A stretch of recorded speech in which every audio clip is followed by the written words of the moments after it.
Kembali lagi di Zeki Anggara Channel. Pada video kali ini saya akan menjelaskan cara perhitungan secara manual untuk uji ANOVA satu arah. Sebelum saya menjelaskan video kali ini, saya ingatkan lagi, ingat tekan tombol subscribe, like, komen, dan share sebanyak-banyaknya agar video ini maupun channel ini bisa berkembang dengan baik. Oke, sebelum saya memberikan contoh soal, terlebih dahulu kita harus mengetahui apa itu uji ANOVA satu arah. Uji ANOVA satu arah atau one-way ANOVA adalah jenis uji statistik parametrik yang bertujuan untuk mengetahui apakah terdapat perbedaan rata-rata antara lebih dari dua grup sampel. Yang dimaksud satu arah adalah sumber kekeragaman yang dianalisis hanya berlangsung satu arah, yaitu antar perlakuan atau between group. Adapun faktor lain yang berpotensi mempengaruhi keragaman data dimasukkan ke dalam galat atau within group dan sebisa mungkin dikontrol, sehingga jenis uji ini diumumnya dilakukan pada rancangan perlakuan yang faktor-faktor lingkungannya dapat dikontrol, misalnya pada percobaan di laboratorium atau di greenhouse. Di uji ANOVA satu arah ini ada beberapa langkah harus kita ketahui. Yang pertama, kita harus membuat hipotesis. Yang kedua, kita membuat tabel statistik induk ANOVA. Yang ketiga, kita menganalisis jumlah kuadrat dan derajat bebas sumber varian. Yang keempat, kita menguji signifikansi dan membuat kesimpulan. Dan yang terakhir, kita menentukan HSD dan LSD. HSD dan LSD ini digunakan untuk mengetahui lebih spesifik perbedaannya. Oke, langsung saja kita ke contoh soal. Suatu penelitian dengan judul pengaruh rumput laut sebagai pupuk organik terhadap produksi kacang kedelai. Penelitian ini terdiri atas 3 perlakuan, yaitu P1, P2, dan P3, dengan masing-masing perlakuan diulang 4 kali. Hasil daya kecambah adalah sebagai berikut.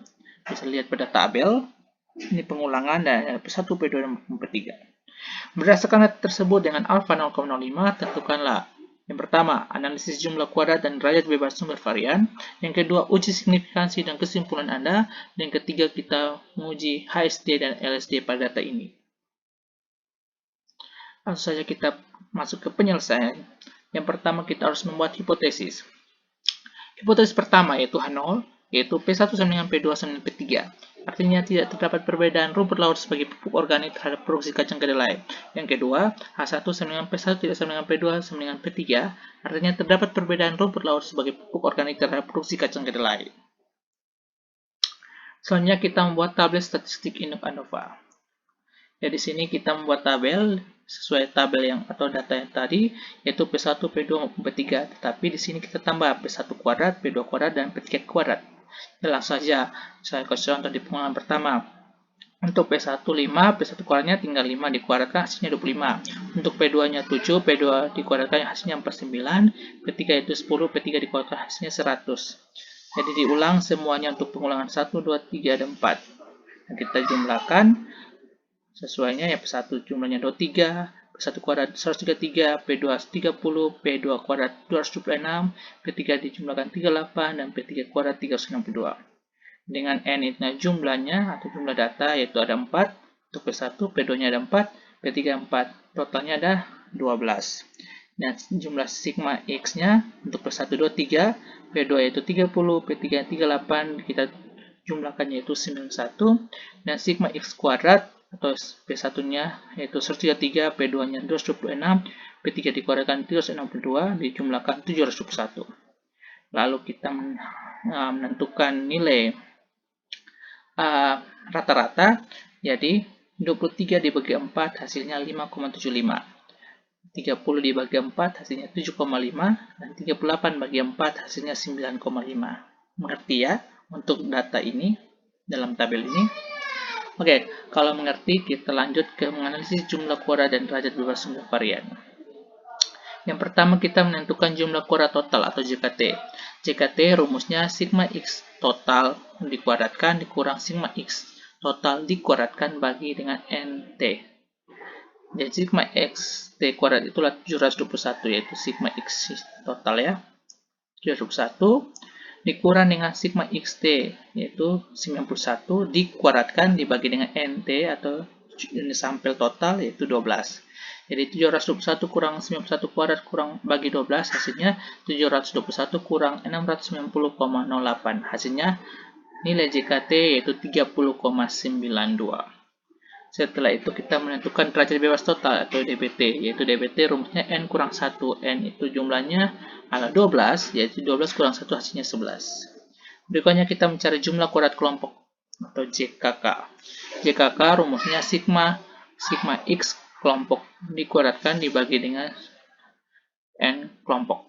NK dikurang sigma X total dikuadratkan dibagi dengan N total. Jadi jumlah sigma 23 kuadrat dibagi 4. 23 ini diperoleh dari jumlah sigma ini untuk data pertama dibagi dengan 4 karena N-nya jumlah 4. Lalu jumlah yang data yang kedua itu 30 untuk P2 dikuadratkan dibagi 4 ditambah dengan 38 yaitu untuk P3 sigma X-nya P3 38 dikuadratkan dibagi dengan 4 sesuai dengan jumlah N-nya dikurang dengan sigma XT-nya itu 91 dikuadratkan dibagi dengan 12. Hasilnya JKK sama dengan 132,25 tambah 225 tambah 31 dikurang 690,08 hasilnya 28,17. Selanjutnya kita mencari derajat bebas kelompok yaitu DBK yaitu dengan rumus K kurang 1. K ini adalah jumlah perlakuan. Jadi hasilnya adalah 3. Jadi 3 kurang 1 hasilnya 2. Ya. Dan jumlah kuadrat dalam yaitu JKD, rumusnya JKD sama dengan JKT kurang JKK. Jadi JKT yang tadi kita peroleh yaitu 30,92 dikurang dengan 28,17 hasilnya 2,75. Ngerti ya? Selanjutnya kita mencari derajat bebas dalam yaitu DBD. DBD sama dengan N kurang K. N itu jumlah sampel total yaitu 12 dikurang dengan kelompok atau pengulangannya adalah atau perlakuannya ada 3. 12 kurang 3 hasilnya 9. Selanjutnya kita mencari min kuadrat kelompok yaitu MKK. MKK sama dengan JKK dibagi dengan DBK. JKK yang tadi kita peroleh hasilnya 28,17 dibagi dengan DBK yaitu 2 hasilnya 14,09. Untuk min kuadrat dalam atau MKD dengan rumus MKD sama dengan JKD dibagi DBD. JKD nilainya tadi diperoleh 2,75 dibagi dengan 9 itu DBD 9 hasilnya 0,31. Jadi inilah jawaban untuk nomor 1 tadi. Ngerti ya? Oke, kalau mengerti kita lanjut ke berikutnya. Kita menguji signifikansi dan membuat kesimpulan. Kita mencari F hitung. F hitung rumusnya MKK dibagi MKD. Diperoleh tadi nilai MKK yaitu 14,09 sedangkan MKD itu 0,31. Sehingga 14,09 dibagi 0,31 hasilnya 45,45. Sedangkan F tabel itu kita menggunakan alfanya 0,05 dengan DBK dan DBD. DBK tadi nilainya 2, itu sehingga kita menjadikan dia sebagai pembilang. Sedangkan DBD itu 9 kita buat jadi penyebut. Kita masukkan ke dalam F tabel untuk alfa 0,05. Jadi untuk pembilangnya itu 2, kita lihat di kolomnya 2, sedangkan di barisnya itu kita lihat 9 sebagai penyebut.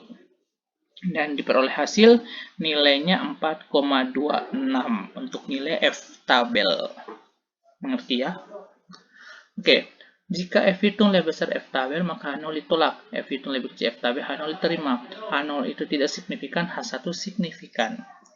Sehingga dari tabel F hitung F tabel, maka F hitung lebih besar dari F tabel. Maka 45,45 lebih besar dari 4,26. Maka H0 ditolak, H1 diterima. Otomatis dia signifikan.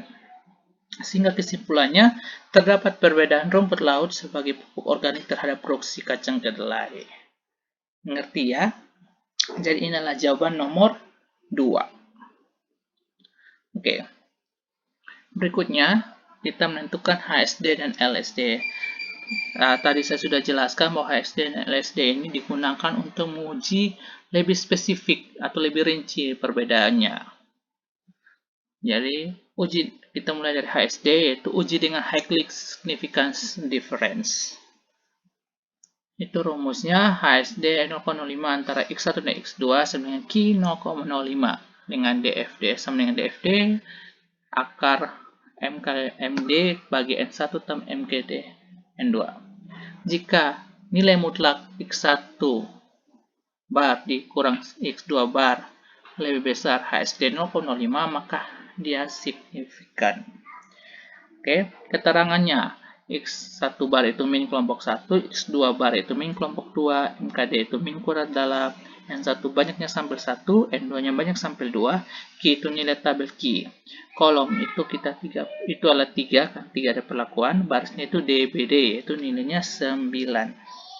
Jadi kita lihat di untuk uji atau tabel Q atau Q to K, di barisnya kolomnya 3 dan barisnya ke 9. Jadi nilai hasilnya nilai tabel Q yaitu 3,95. Setelah kita memperoleh nilai tabel Q, kita masukkan ke dalam tabel sini, kita buat perbedaan yaitu P1 versus P2, habis itu P1 dengan versus P3 dan setelah itu P2 versus P3. Dimana Q 0,05 DVD 9 DVD akar MKD bagi N1 tambah MKD N2. Tadi Q 0,5 kan kita sudah peroleh 3,95, jadi tinggal masukkan 3,95, dan MKD untuk datanya itu 0,31, jadi sama ya, dan jumlah N1 dan N2 itu adalah 4, jadi tinggal masukkan seperti ini, dan diperoleh hasil untuk P1 versus P2, P1 versus P3, P2 versus P3 hasilnya 1,56 karena sama ya. Setelah itu kita mencari nilai mutlak X1 bar dikurang X2 bar. Untuk nilai P1 nilai rata-ratanya pertama kan 5,75. Untuk nilai rata-rata P2 kan tadi pada yang di tabel itu 7,5. Langsung saja 5,75 kurang 7,5 hasilnya minus 1,75. Tapi ada nilai mutlak.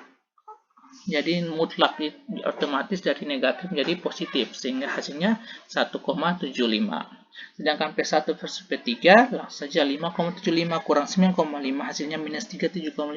Karena ada nilai mutlak maka negatif menjadi positif sehingga 3,75. Sedangkan untuk P2 versus P3 yaitu 7,5 kurang 9,5 hasilnya 2. Karena sesuai tadi, jika X nilai mutlak X bar pertama kurang X2 bar lebih besar HSD, maka signifikan. Ya, rata-rata ini 1,75 berarti lebih besar dari 1,56. Otomatis dia signifikan. Yang kedua lagi, 3,75 lebih besar 1,56 berarti dia signifikan. 2 lebih besar dari 1,5 signifikan. Berdasarkan hasil analisis, terlihat bahwa perlakuan untuk P1 versus P2, P1 versus P3, dan P2 versus P3 memiliki perbedaan yang signifikan. Oke, ini kita menggunakan uji dengan High Click Significance Difference atau HSD. Oke, mengerti ya? Itu jawaban nomor 3 yang pertama.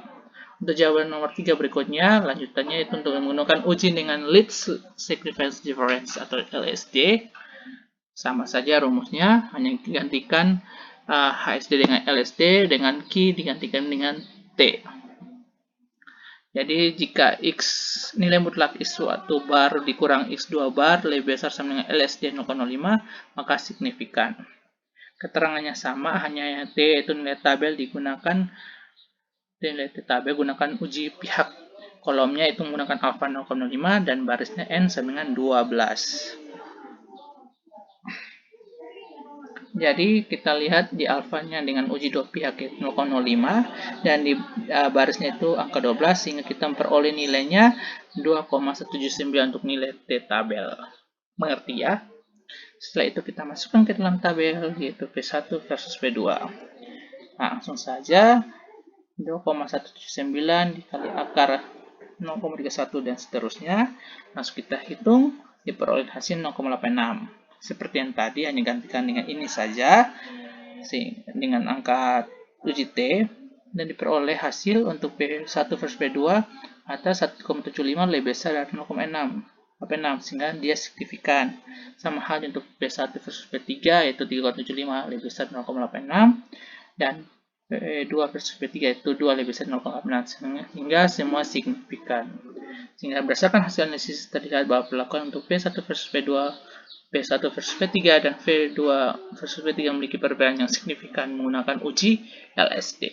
Mengerti ya untuk ujian nomor 1 arah khususnya HSD dan LSD.